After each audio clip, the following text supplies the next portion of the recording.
بڑی اہم بات جو آپ سے عرض کرنی ہے وہ یہ ہے، اپنے اوپر توجہ دے۔ کس پر؟ جی تھوڑا سا بولنے، آپ ناراض تو نہیں؟ ہماری ساری توجہ سامنے والے پہ ہے، ساری سامنے والے کو ٹھیک کرتے رہتے ہیں تو اپنا حال برا ہی رہ جاتا ہے۔ اپنے اوپر توجہ کریں۔ آپ دیکھیں آپ کہاں کھڑے ہیں۔ ہمارے صوفیاء جب تربیت کرتے تھے نا سالکین طریقت کی، تو ان کو پوچھتے تھے کہ اب تیرا حال کیا ہے؟ وہ حال کیا ہوتا تھا؟ عاجزی کتنی ہے، غرور کتنا ہے، ریاکاری کتنی ہے، تو اخلاص کتنا ہے۔ ان چیزوں پہ توجہ کریں۔ آپ حسد تو نہیں کرتے کسی سے، آپ کسی کو حقیر تو نہیں سمجھتے، آپ کسی شخص کے بارے میں بغض حسد عداوت تو نہیں رکھتے۔ اپنے اوپر توجہ کریں۔ حضرت ابو مرتعش ایک درویش گزرے ہیں رسالہ کشیریہ میں، صاحب رسالہ لکھتے ہیں کہ وہ کہتے ہیں میری حج کی تیاری تھی، کھانا میں کھلا چکا تھا، لوگوں کی دعوت کر چکا تھا، پروگرام میرا بن گیا تھا۔ گھر میں بیٹھا تھا تو میری اماں نے نا مجھ سے کہا کہ بیٹا ذرا پانی تو پلانا۔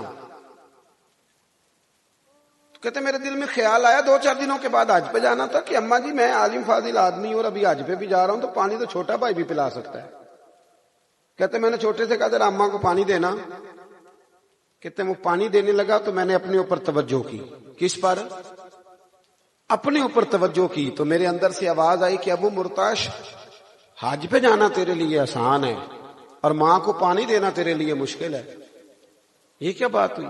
فرماتے ہیں پھر میں نے اپنے اوپر اور نظر کی تو میں سمجھ گیا یہ جو میں حج پہ جا رہا ہوں نا اس میں ساری دنیا کو پتا چلے گا کہ میں حاجی ہوں۔ اماں کو پانی پلانے سے تو نہیں نا پتا چلے گا کہ یہ اماں کو پانی پلاتا ہے۔ فرماتے ہیں میں نے اسی وقت اماں سے کہا کہ اماں معاف کر دے، حج میرا نفلی ہے، میں حج پہ نہیں جاؤں گا، میں اب نا 1 سال تیری خدمت کروں گا، تیرا ہر حکم مانوں گا، اور جب میں سمجھوں گا نا میرا نفس سمجھ گیا ہے پھر میں جاؤں گا حج کرنے۔ ابھی تو میرا دیکھے نا بابا بلے شاہ صاحب فرمانے لگے تسی حج بھی کیتی جاندے ہو نال لہو بھی پیتی جاندے ہو، کھو کے مال یتیماں دا تے پج مسیتی جاندے ہو، تسی پھٹ دلاں دے سیندے نہیں، ایویں ٹوپیاں سیتی جاندے ہو، نفس تے چھری پھیر دے نہیں تے دمبے کیتی جاندے ہو، فرض بھلائی بیٹھے ہو، نفلا نیتی جاندے ہو، اور دسو تے سی بلے شاہ نو ایک ہی کیتی جاندے ہو۔ انسان کھڑا تو ہو نا کہ وہ کیا کر رہا ہے۔ اپنے اوپر توجہ کریں۔ ساری زندگی گزر گئی لوگوں کی اصلاح کرتے، اور اگر اپنا حال وہی کا وہی رہ جائے، اور یہ میں صرف علماء اور واعظین کے لیے نہیں کہہ رہا، وہ تو ہمارے سروں کا تاج ہے، وہ اگر بولے نا تو ہمارے لیے مسئلہ بن جائے، وہ تو کچھ نہ کچھ نصیحت کرتے رہتے ہیں تو ہمیں کچھ ملتا رہتا ہے۔ میں آپ سے کہہ رہا ہوں اس لیے کہ آج کل ہر بندہ نصیحتیں کر رہا ہے لیکن کر سامنے والے کو رہا ہے، اپنے آپ کو نہیں کر رہا۔ اپنے آپ کو نصیحت کریں، اپنے آپ کو سمجھائیں، دیکھیں کہ آپ اس وقت کس معیار پر فائز ہیں۔ ایک حدیث سنیں اور اپنی بات ختم کروں۔ مسند امام احمد بن حنبل میں حضرت عمر فاروق کے صاحبزادے حضرت عبداللہ ابن عمر رضی اللہ تعالیٰ عنہ فرماتے ہیں کہ میں اور حضرت انس بن مالک دونوں نبی کریم علیہ السلام کی خدمت میں حاضر تھے تو دروازے پہ دستک ہوئی۔ نبی کریم علیہ السلام نے فرمایا انس دروازہ کھولو، جو بندہ دروازے پہ آیا نا وہ جنتی ہے۔ یہ نہیں کہا کہ اسے بتا دو، بعض جگہوں پہ ہے ایسا بھی کہ اسے بتا دو، لیکن یہاں فرمایا کہ جو دروازے پہ آیا ہے وہ بندہ کون ہے؟ یہ میرے نبی پاک کا علم غیب دیکھیں، علم غیب رسول کے منکر اس حقیقت کو بھول جاتے ہیں۔ وہ غیب مانا کہ راز ہے لیکن راز اپنوں سے کب چھپاتے ہیں، راز اپنوں سے کب چھپاتے ہیں۔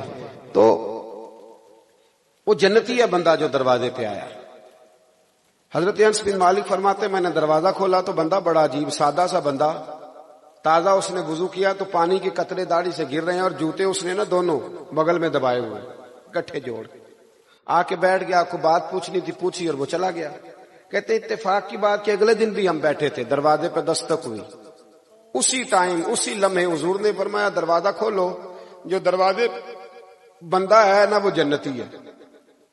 آپ فرمانے لگے کہ میں دروازہ کھولا تو اتفاق کی بات وہی بندہ تھا جو کل آیا تھا۔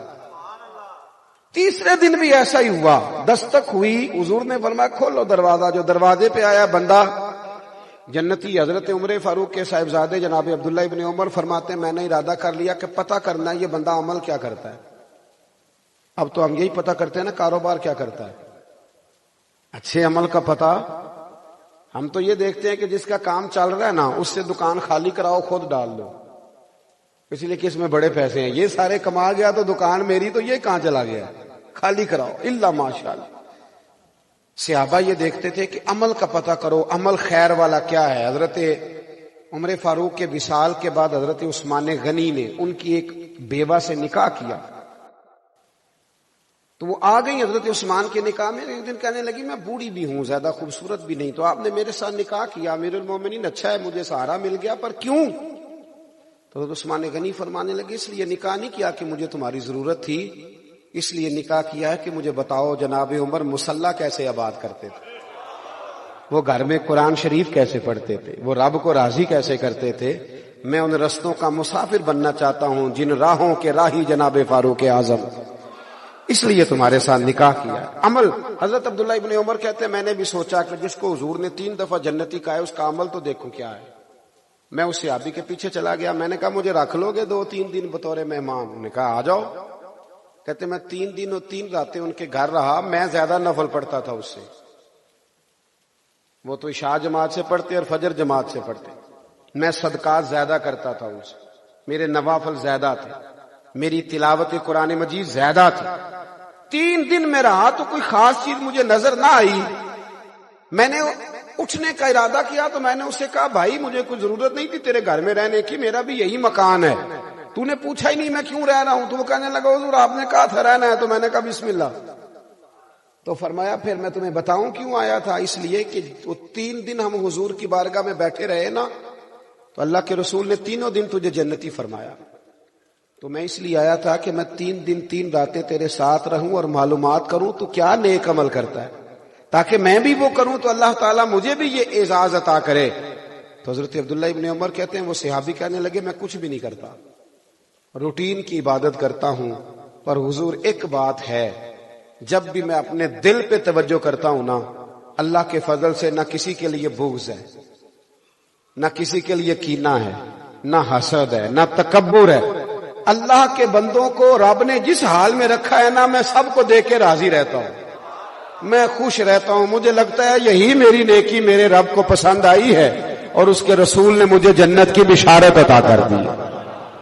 بھائی ہمیں بھی چاہیے نا اپنے اوپر توجہ کریں اور روزمرہ کے معاملات کا جائزہ لیں۔ ایک خزانہ دولت کا ہوتا ہے، وہ ہمیں پتہ ہوتا ہے کہ بینک میں اب کتنے ہیں، اور جو ہم نے دراز میں رکھے ہوتے ہیں ان کا بھی ہمیں پتہ ہوتا ہے، اور یہ بھی پتہ ہوتا ہے کہ میں نے 100 والے کو علیحدہ سے ربڑ چڑھائی ہوئی ہے، 500 والے کو الگ سے، 1000 والے کو، سارا پتہ ہوتا ہے نا۔ تو نیکیوں کا بھی ہمیں پتہ ہوتا ہے کہ کون سی ایسی ہیں جو میں نے دکھا کے کی ہیں اور کون سی ایسی ہیں جن کو میں نے کسی کو دکھایا نہیں، اللہ کو اور مجھے پتہ ہے، پتہ ہوتا ہے نا ہمیں۔ تو اگر اس خزانے پہ روز توجہ کرتے ہو نا کہ اب کتنے بڑھ گئے، تو کتنے میرے پاس ہیں، تو آمدن کتنی، تو خرچ کتنا، تو راس کتنی، اسی طریقے سے نیکیوں پر بھی توجہ کرو، روحانی زندگی پر بھی توجہ کرو۔ یہ جو آپ کہتے ہیں نا میں پریشان رہتا ہوں، پریشان اس لیے رہتے ہیں کہ روح کو جب غذا نہیں نہ ملتی نیکی کی تو پھر روح پریشان ہو جاتی۔ روٹی تو روز ہم کھاتے ہیں بڑی شاندار، لیکن روح کو اللہ کے ذکر کی حاجت ہوتی ہے، ضرورت ہوتی ہے۔ جب وہ حاجت پوری نہیں ہوتی پھر روح پریشان ہوتی ہے۔ روحانی زندگی پر توجہ کریں، کہاں کہاں کر کے ہمارے اندر کمزوریاں ہیں، کون سی چیزیں ہیں جو ہمیں دن بدن اللہ اور اس کے رسول صلی اللہ علیہ وسلم کے قرب سے دور لے جا رہے ہیں، ان چیزوں کو ہٹا دیں اور اپنی تربیت پر توجہ کریں۔ دعا کرتا ہوں اللہ کے حضور جو میں کہہ سکا مالک اسے قبول فرما لے، اور جہاں ہم بھول گئے اللہ ہم سے درگزر فرمائے۔